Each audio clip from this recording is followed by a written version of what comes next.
Good afternoon, everyone, and happy Tuesday. I hope everyone's had a spectacular day today. And today we're actually going to be focusing on sealed product and how the value carries over the course of time. Because obviously, just as any other Pokemon product, whether it's a single, whether it's a sealed product, and then depending on the sealed product, right? Because you have Elite Trainer boxes, booster boxes, built-in battles, the actual check lane blisters, and yet everything seems to carry value over time at different rates. So something that needs to be discussed within that specialty like little area is actually that unlike singles and items that are open to the public already, where people can choose whether they have their old WotC stuff or they have like newer modern VMAXs. Oh, out of all of them I pulled the Flapple off the top. We're also adding inventory into the store, and so there'll be a new selection hopefully soon. We're trying to incorporate it within the next 48 hours. It depends with school and work and finals that are coming up, which is exciting because I finally do get to present on the business plan that I started this channel with a bit ago. And so the business plan as a whole isn't going to be complete, but four sections of it will be, including the target analysis, competitive analysis, strategic assessment, SWOT analysis, so your strengths, weaknesses, opportunities and threats to the business, and lastly the target market that exists within the area of Southern Oregon, because this is the area where I'm proposing my business to be. So all of that in mind, right? But we're going back to sealed product, and the fact remains that something that I want people to keep in mind is that technically a pack, just like any other individual item, is something that actually carries the possibility. It's kind of thinking back to that random Family Guy episode where he gets to pick the boat or he gets to pick the box. Well, in this case, the box is actually a lot better, and the only reason that I'm gonna say this, and again this is personal opinion, this is something that I've learned to accept through the course of what I've determined to be enough data and information. I would always recommend that you do your own research, because this is something that's going to affect you if you're like the one putting in the time, the effort, the money into this entire hobby, or if you're investing and it becomes your nest egg when you're like, oh yeah, I'm gonna keep this and it's gonna pay for, I don't know, I guess in my case I want some of these boxes and items to end up paying for more boxes and items in the future, because I want to be able to get more stuff and over time just build a larger and larger collection that kind of just runs itself, kind of like a farm in Minecraft where you just keep getting XP, and it's practically all just done by this one thing that you decided to put the work and effort into. So anyway, the pack itself is really just a smaller, more I guess feasible version to get, especially if you're just starting to collect, because packs are something that you go into your Walmart, you go into any big box retailer or your local league, and these will usually be between like $350 to $450, I think maybe $489 now. I don't know what it is with tax in other states. In Oregon we don't have sales tax, and so I can't properly guesstimate what the top of that line might look like. But this is like a little pack of possibilities where this pack could have anything. And so if you look at the individual cards, say like we had just the generic, let's say Duskmane Necrozma full art, right? The card might be between like $5 to $10 depending on the condition of it. It might be more. I actually didn't look it up before this video, but the point is that if you already have the card, right, or let's just go with this Flapple. So this Flapple, really cool, it's full art, right, really pretty. But the Flapple actually only carries a value of about $2, and this is, I think that's Battle Styles. So maybe it's more appropriate that we get a Battle Styles pack. But the point is that this Flapple will almost always stay stagnant at that $2 mark, if anything during the course of time, because just like older cards as a whole, like there was a Chandelure EX, which at the time in Phantom Forces used to be about like a $3 card, $4 card maximum, and that's because EXs were also more expensive at the time because ultra rares weren't as commonly pulled, And also there weren't as many cards in a set for them to be pulled, you know, sparsely, you know, one between the other, because you'd end up pulling something or another in between those packs. So this will almost always probably stay in that range. And then Chandelure, you know, over time, because time has a way of, you know, maturing cards and everything like that. And, you know, at some point, Flapple's not going to be as easy to get, because Battle Styles will run its course and it will become old, and then at some point, you know, there are just not as many packs, which will lead into another part of the subject. But that means that this Flapple at some point will gain in value, especially if you get to keep it and, you know, it's near mint condition and all that. So maybe one day, maybe, this isn't a guarantee either, but maybe one day the Flapple grows up, right? And all of a sudden it's like, say, a $6 card, maybe an $8 card, because it's hard to get and it's no longer available in packs and everything. And even though there were millions of copies made, that's a guesstimate, because the fact remains that a lot of these ultra rares were printed worldwide, and then you have to consider the entire print run of an entire set, and Battle Styles was one of those sets that was printed to demand and then some by just enough, which is why Battle Styles is also one of those relatively cheap sets when we talk about Sword and Shield. So what a pack has that's special, especially over the course of time, is the fact that once the print run is completely done, and Pokemon does have the habit of reprinting every now and then, but what they've also shown most, like, you know, lately at least, is the fact that they aren't actually reprinting as often as people would like, or for as long as people might be wishing that they did. And this is especially evident with sets like Evolving Skies, Astral Radiance, Lost Thunder, and, you know, those most recent sets where people were like, oh, well, this seems like short printed, you know, there wasn't a sizable reprint of booster boxes where it's like the price barely budged, right? Because we've seen Evolving Skies actually go, it went from its normal like $120 at release, and then it went up to like $150, $170, $180, and then the reprint happened, it went back to $150, and people were like, oh, that wasn't enough, you know, because it's still $150. It's an excessive amount to be spending on a booster box. Well, now we're looking at a $350 box, and this is due to the fact that there is a lack of a reprint, as well as the special cards that are within the box, which is, you know, the Moonbryon, and then you have like the alternate art Rayquaza, and so there's a lot of different factors in play, like lack of a reprint. It was short printed according to people, or how they feel, how the secondary market feels about the product, and then lastly, there are cards in there that are really, really valuable, and, you know, that people really want. So the thing is that each pack doesn't actually guarantee you that you're going to be getting those cards. But at the very end of the day, when something is in demand that much, people end up buying it and buying it and buying it and buying it and buying it. And so the price of the product actually ends up climbing along with that demand. And this is mostly because there, you know, basic economics is, you know, the greater the demand, the greater the supply should be to meet that demand. And then if that supply isn't as high as this demand, then basically what demand does is you end up meeting at a higher point where there's only so much supply, right? But the demand is so high, and so that becomes a steeper and steeper hill where it's like the price needs to interject somewhere to reach a point of balance. Because otherwise people are just going to keep buying these things because they're hoping to get like this wonderful card. In Moonbryon's case, we already see those PSA 10s circling about $800 to $1,000.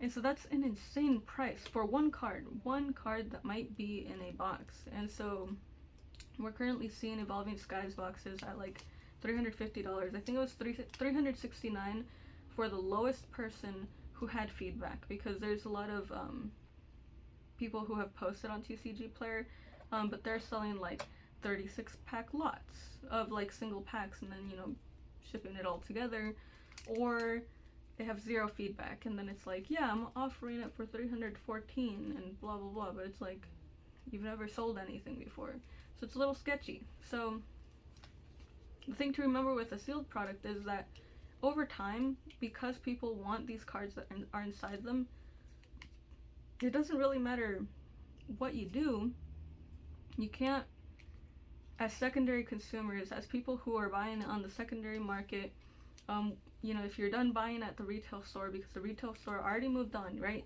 We're already in Scarlet and Violet times, which means that there's like no looking back, unless Pokemon suddenly decides to like say like, you know what, we're feeling nice today, and yeah, you know what, there wasn't a reprint of,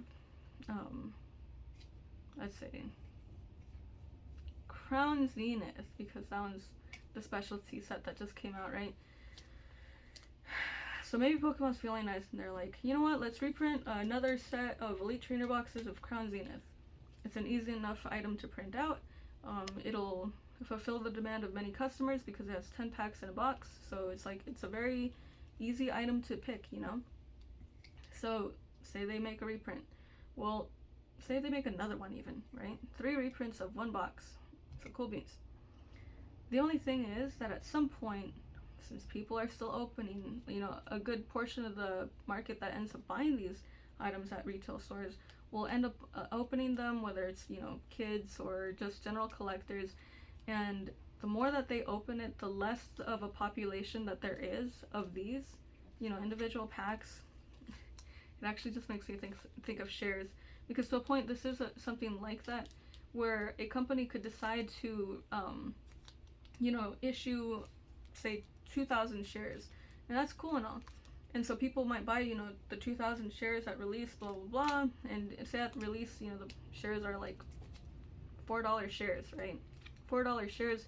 But the thing is that over time, if people end up buying back shares, or the company ends up buying back shares, which the buyback ends up being people opening the packs and everything, there are less shares outstanding, which then has an inverse relationship with the value of the pack, because if there are less shares out there, the value of the stock does tend to go upwards. And so it doesn't really matter what set it might necessarily be, because at some point, even a set like Battle Styles does get run out. Even a set like Crimson Invasion, which, people were like, oh, Crimson Invasion is, blah, it's not that great. Well, it wasn't. It really wasn't. I think the best card in there was a secret rare, hyper rare Gyarados. Was it Gyarados? It might have been Gyarados. I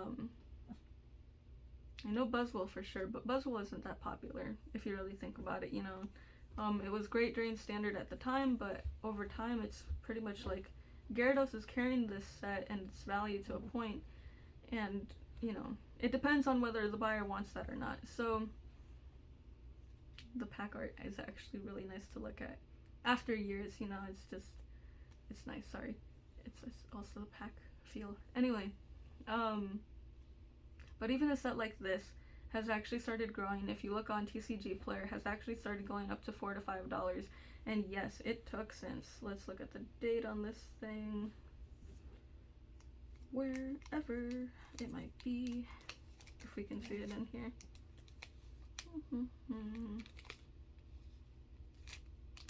This thing's pretty tight, so we won't look at it, I guess, but I think it was 2019, I want to say, maybe sooner, earlier. But the point is that after a while, people will end up buying a whole bunch of these over the course of, say, another 5 years, however many years it takes. But the less and less packs there are, because Pokemon is not, like, for sure, it's not going to go back to Sun and Moon and be like, you know what sounds like a great idea? Let's reprint Crimson Invasion. I mean, they might. It would be super weird and super, like, out of the norm. But there's just not a population of these that's going to last very, very long. I mean, you still see, like, the WotC era stuff where people, like, were lucky enough to keep some stuff sealed, and that's great. During the rage of, COVID, I want to say, when influencers came into the market, it actually boosted sales of individual packs to, like, thousands of dollars. And that was, granted, a very manufactured level of demand, and also, like, just shifting that price point, right, to levels that it just wouldn't have gone beforehand, at least not naturally. So with items like this, you're gonna see that natural just creep forward, right? you're going to see that value grow, and it's going to be pretty exciting to see, because at the very end of the day, if you get that Gyarados, it's not going to grow as fast. And also, there's a chance that the card itself could get damaged, especially when it's out and about. But a pack will almost always be a pack. Like, as long as you take care of it, because again, it really goes up to you as well.